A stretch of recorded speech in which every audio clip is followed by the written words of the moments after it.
कौना जतरे तू बर्तन ले अइला, ओमे छोटे छोटे हंडा चढ़ैला।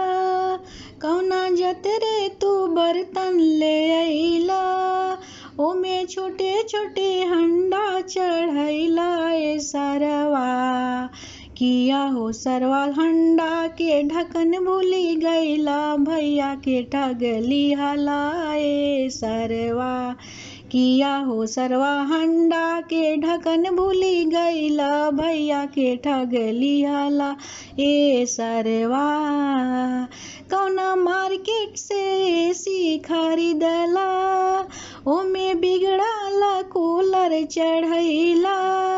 कौना मार्केट से एसी खरीदला, ओमे बिगड़ाला कूलर चढ़ैला। ए सरवा किया हो सरवा पापा के नाम हंसवैला, भैया के ठगली हला।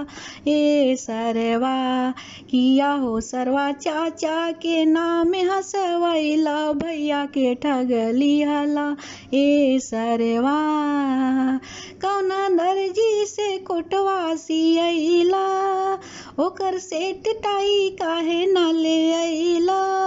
कौना दर्जी से कोटवा सियैला, ओकर सेट टाई काहे ना ले अइला। ए सरवा किया हो सरवा फूफा के नाम हंसवैला, भैया के ठगली हला। ए सरवा किया हो सरवा मामा के नाम हंसवैला, भैया के ठगली हला। ए सरवा कौना मार्केट से बुलेट खरीदला, ओकर सेट हेलमेट काहे ना ले अइला।